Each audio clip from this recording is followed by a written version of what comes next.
गर्मी और हब्स के दिनों में जो सबसे बड़ा मसला होता है ना, वो है टॉयलेट का और टाइल्स का और कमोड का। और जो सीट्स होती हैं गंदी हो जाती हैं, इनमें से अजीब सी महक आती है, फिसलन हो जाती है, काई जम जाती है, फंगस लग जाती है और बार बार इनको वॉशरूम को साफ करना पड़ता है।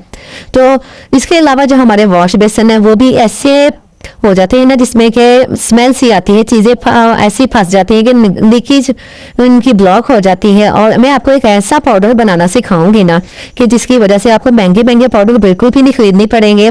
सारी टाइल्स, सारे वॉशरूम, सारे क्या कहते हैं जो ना आपने सिंक वगैरह इसी इस पाउडर से, सस्ते तरीन पाउडर से आपने साफ करने हैं बताऊंगी। और घर में ऐसे ऐसे हैक्स बताऊंगी ना आपको कि आपका टाइम भी बचेगा, आपकी जो है ना वो बचत भी होगी, हज़ारों की बचत होगी। ऐसी ऐसी किचन टिप्स बताऊंगी कि जिसकी वजह से आपकी मुश्किल आसान हो जाएगी। आपको किचन में खड़े खड़े इतना टाइम ज़ाया करना पड़ता है, इतनी आपको कामों में उलझन होती है, परेशानी होती है। उन सारी परेशानियों से आज आपको निजात मिल जाएगी। बिल्कुल नई किस्म की टिप्स लेकर आई हूँ जो कि आज से पहले कभी किसी ने शेयर नहीं की है। अगर आज की आप वीडियो फुल वॉच कर लेते हैं तो आपको बहुत ज़्यादा फायदा होने वाला है, बहुत ज़्यादा आपको जो है ना वो मज़ा आने वाला है वीडियो में। बिस्मिल्लाहिर्रहमानिर्रहीम, अस्सलाम वालेकुम, क्या हाल चाल है?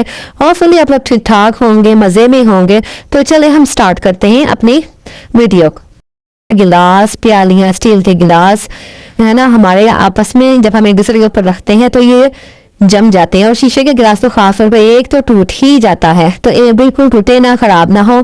तो हमारा एक साइंसी रूल जो है, अक्सर आपने देखा होगा जब हम छोटे थे किताबों में पढ़ा करते थे कि जो चीज़ें जब गर्म होती हैं तो फैलती हैं और ठंडा करो तो सिकुड़ती हैं। तो सेम हमने वही वाला रूल अप्लाई करना है इन गिलासों के ऊपर। कोई प्याले हो, गिलास हो, जुड़ गए आपस में क्योंकि पानी इनका स्टक हो जाता है, तो वो फिर हमने क्या करना है, नीचे पानी गर्म करना है या फिर नीचे वाले गिलास में गर्म पानी में रख के और ऊपर वाले गिलास में ठंडा पानी रखना है। तो ये इससे क्या होगा, जो गिलास का शीशा है वो थोड़ा फैल जाएगा और वो ऊपर वाला गिलास निकल आएगा। तो बेस्ट आइडिया। नेक्स्ट की तरह बढ़ते हैं। और नेक्स्ट भी हमारी बहुत ही है। किचन में जो हम जाते हैं तो सुबह को अक्सर हमारी चूंटियाँ, मक्खियाँ फिर रही होती है। बेशक जितनी मर्जी सफाई की हो तो, लेकिन हम मारना भी नहीं चाहते इन चूंटियों को। हमारा दिल बहुत नरम है, रहम दिल है। तो मैं क्या करती हूँ, मैं थोड़ा सा नमक लेके ना इसके ऊपर स्प्रिंकल कर देती हूँ। थोड़ी देर बाद ही वो नमक की वजह से ना चींटियाँ गायब ऐसे जाती जैसे थी ही नहीं। बस 5 मिनट आपने इस तरह का अमल करना है और उसके बाद फिर आपने ना जब देखना कि चींटियाँ हट गई हैं, आपने कपड़ा लेके साफ कर देना। फिर एक सिरका थोड़ा सा लगा के ना, तो बस फिर आपने इसकी गीले कपड़े के ऊपर तो बस आपने इसकी सफाई कर देनी है, शेल्फ काउंटर वगैरह की, जहाँ पे आप किचन में काम कर रहे हैं या टेबल पे काम कर रहे हैं, तो ये चींटियाँ वगैरह भाग। नेक्स्ट टिप है, हम आटा गूंथते हैं किचन में। जब आटा गूंथते हैं, इसको वॉश करते हैं ना, तो आटा गूंथने के साथ ही ना हमारा आटा जो है ना वो चिपक जाता है। तो सबसे पहले आपने क्या करना है, इसमें थोड़ा सा ऑयल घी लगा लेना। ऑयल घी लगाने के बाद आपने इसको ब्रश की मदद से ना इसको फैला देना और इसमें थोड़ा सा आपने पानी भी डालना है। पानी की वजह से ना वो थोड़ा ग्रीसी हो जाएगा, पानी जो है वो ऑयली ऑयली सा। अब ये गारंटीड बात है कि आटा चिपकेगा नहीं, क्योंकि जब हम आटा गूंद रहे होते हैं ना और आटा चिपक रहा होता है, बहुत ज़्यादा इरिटेशन होती है, बहुत ज़्यादा टाइम ज़ाया होता है। और हमें ना एक अजीब सी जो है ना वो उलझन हो रही थी कि ये आटा क्यों चिपक रहा है। तो बस अब ये आपके साथ नहीं होने वाला। एक दो बातों का आप लाजमी ध्यान रखा करें जब कि आटा जब भी गूंदना है ना, आजकल गर्मी का मौसम है, फ्रिज में रखना हम भूल जाते हैं, तो ठंडे पानी से गूंदा करें, फुल ठंडे पानी से। और ना इससे आटा देर तक अगर किचन में भी रखा रहे तो वो खराब नहीं होगा। दूसरी बात यह है कि जब आप आटा छानते हैं तो आटा हमारे इर्द गिर्द फैल जाता है। और उसके बाद हमने क्या करना है, हमने गिलास में पहले आटा भरना है, हमने स्टेनर लेना है जिसमें आटा छानते हैं। तो आटा छानने के लिए ना हमने गिलास के ऊपर हमने अपनी जो आटा छानने वाली छाननी है या स्टेनर है ना वो उसके ऊपर रख के तो फिर हमने आटे को गोल गोल घुमाना है। तो आटा जो है ना वो साइडों पे बिल्कुल भी नहीं गिरेगा और टाइम भी कम लगेगा और आटा आसानी छन जाएगा। तो ये देखिए है ना कमाल की टिप 2-3 जो कि हमारे किचन के टाइम को बहुत ज़्यादा बचाती है, हमें किचन की परेशानी से बचाती है। तो ये देखिए कहीं पर भी नहीं आटा गिरा और आटा मैंने छान लिया। और एक और बात का आपने ध्यान रखना है, वो भी बहुत ज़रूरी है कि जब कभी आप आटा गूंथ लेते हैं ना और जब हम पानी से इसको थोड़ा सा ना पानी इकट्ठा करना शुरू करते हैं तो दरमियान में ना थोड़ा सा स्टे ज़रूर दिया करें। तो जब वो दरमियान में हम थोड़ा सा स्टे देते हैं ना और उसके बाद जब हम आटे को गूंदना शुरू करते हैं तो यहाँ भी आके ना आपने थोड़ा सा स्टे देना है और स्टे देने के बाद फिर आपने आटा गूंदना है 5 मिनट ठहराने के बाद। तो आटा इतना लचकदार और इतना अच्छा बनता है और रोटियाँ भी इतनी मज़ेदार और फूली फूली बनती है ना। आप ये एक बार ट्रिक लगा के देखिएगा, आपको देखिएगा कितना फ़ायदा होगा। आपको ऐसा लगता है ना कि टाइम ज़ाया होगा, लेकिन टाइम नहीं ज़ाया होता, सिर्फ आपने 2 से 3 मिनट देने हैं आटे को लचकदार होने के लिए। आटे में थोड़ा सी लचक लाने के लिए।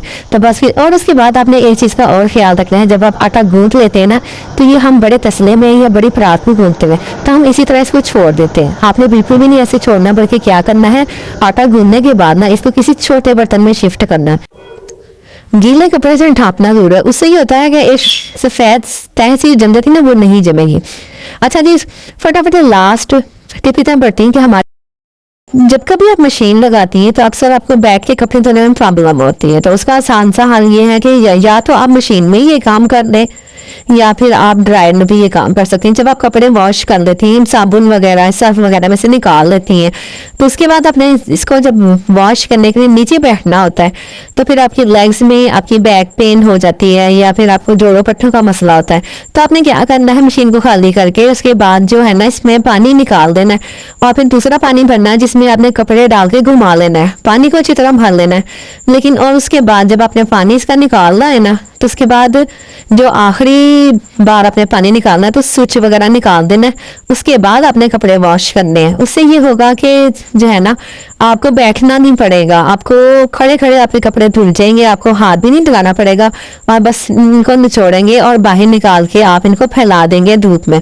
तो ये एक बहुत आसान सा हल है कि आप चाहे ये हेयर ड्रायर में भी मतलब ड्रायर में भी ये कर सकते हैं, और ये मशीन के साथ भी आप काम कर सकते हैं। तो इस तरह आपको बैठने की बिल्कुल भी प्रॉब्लम नहीं होगी, खड़े खड़े सारे कपड़े वॉश हो जाएंगे।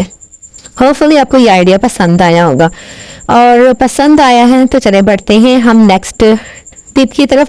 नेक्स्ट टिप ये है कि ये तवे वगैरह अक्सर हम अपने जो है ना किचन के कैबिनेट वगैरह में रख देते हैं, वहाँ पे छिपकलियाँ, काकरोचेस और पता नहीं क्या कुछ वहाँ पे फिर रहे होते हैं। तो ये हमने साफ सुथरे वॉश करके रखे होते हैं, इसके ऊपर कवर भी नहीं कोई होता, तो लेकिन वो बहुत कम आते हैं जो वो होते हैं दूसरे वाले नॉन स्टिक के।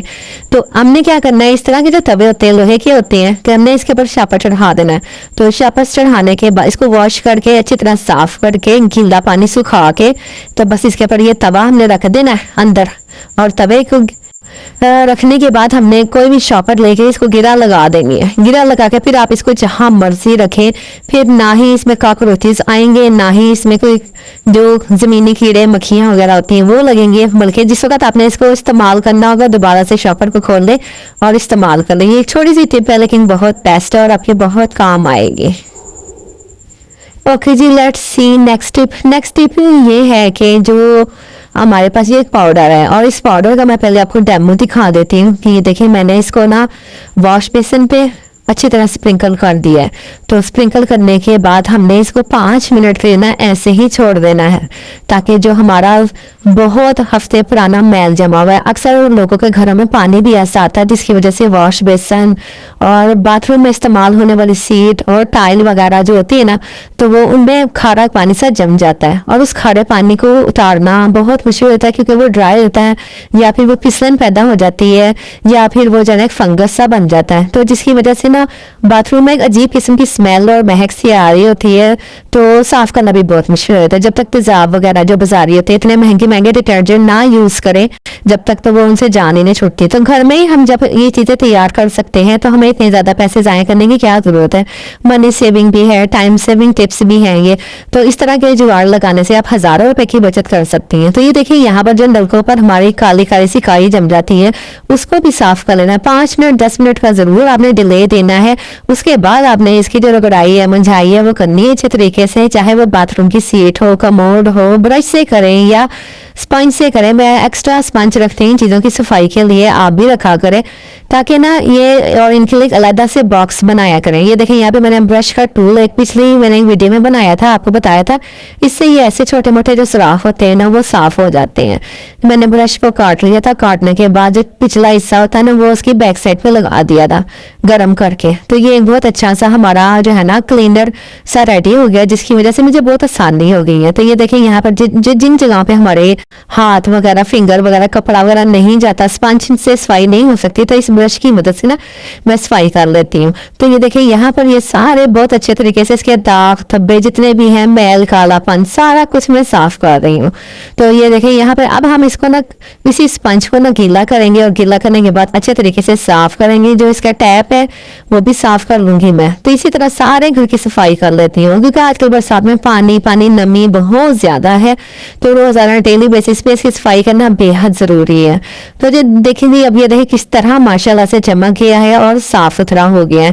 तो चले मैं अब आपको बनाना सिखाती हूँ कि ये ना इसमें जो पाउडर को हमने बनाया कैसे है, बिना पैसे खर्च किए, और काफी ज्यादा सारा मेरे पास बन गया है।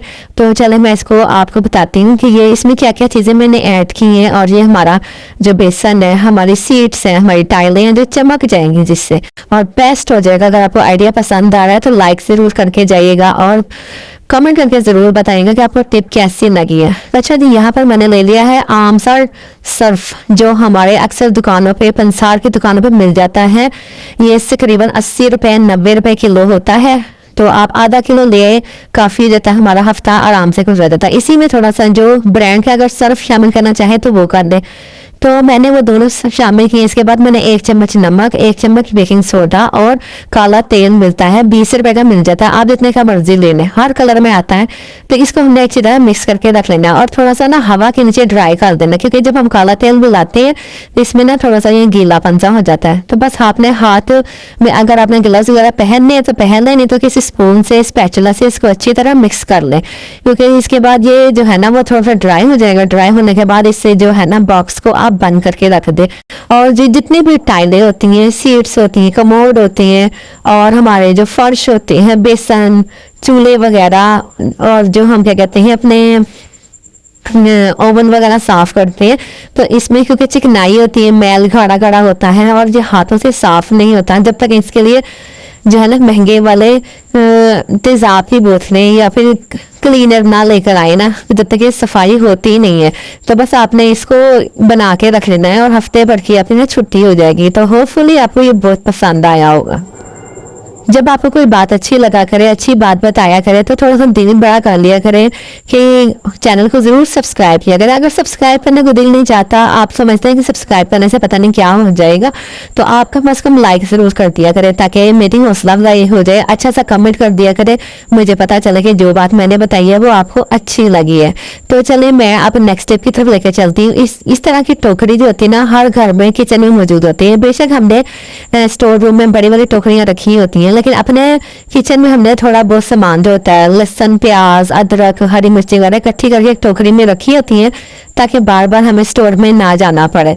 तो लेकिन उनकी हालत इतनी गैर हो जाती है, इसमें फंगस लगना स्टार्ट हो जाता है, हरी मिर्चें सूख जाती हैं, रेड हो जाती हैं, लेकिन हमारा ध्यान ही नहीं जाता कि इनकी भी सफाई करना जरूरी है। तो आपने करना क्या है, सारी चीजों को अलग-अलग कर लिया करें। हफ्ते में 2 से 3 बार इसकी सफाई कर लिया करें। सूखी हुई मिर्ची अलग कर दिया करें, जब नहीं इस्तेमाल करनी तो उनको फेंक दें। तो उसके बाद फिर आपने टोकरी को वॉश करना है। वॉश करने के बाद उसको आपने गीले कपड़े से ना उसमें सिरका लगा के तो उसको साफ करना, ताकि मक्खियां वगैरह ना लगे। तो उसके बाद मैंने ये हरी मिर्चें जो मेरी बच गई, जो हरी मिर्चें थी ना, वो मैंने निकाल दी है। इनको मैंने किया है वॉश। और जो किचन टॉवल होता है ना, क्योंकि हमने हमेशा जो किचन का सामान होता है वो अलग रखना होता है, जो घर का इस्तेमाल में सामान होता है वो हमने अलग रखना होता है। एक ही सामान को, एक ही टॉवल को, एक ही स्पंज को हमने हर जगह यूज नहीं करना। तो मैंने किचन में से ही यानी कि टिश्यू पेपर ले लिया है, और टिश्यू पेपर के ऊपर मैंने हरी मिर्च रख दी है, और इसको अदरक भी रखती है और नींबू भी रख दिया है। तो ये चीजें अब मैं डब्बा बंद करके फ्रिज में रख दूंगी। इस कपड़े के ऊपर मैंने सिरका लगाया था, उससे मैंने बास्केट को कवर कर दी है। तो होपफुली आपको आज के आइडियाज पसंद आए होंगे। पसंद आए तो शेयर जरूर कीजिएगा, नए हैं तो चैनल को सब्सक्राइब कीजिएगा। फिर मिलते हैं अच्छी सी वीडियो में। अल्लाह हाफिज।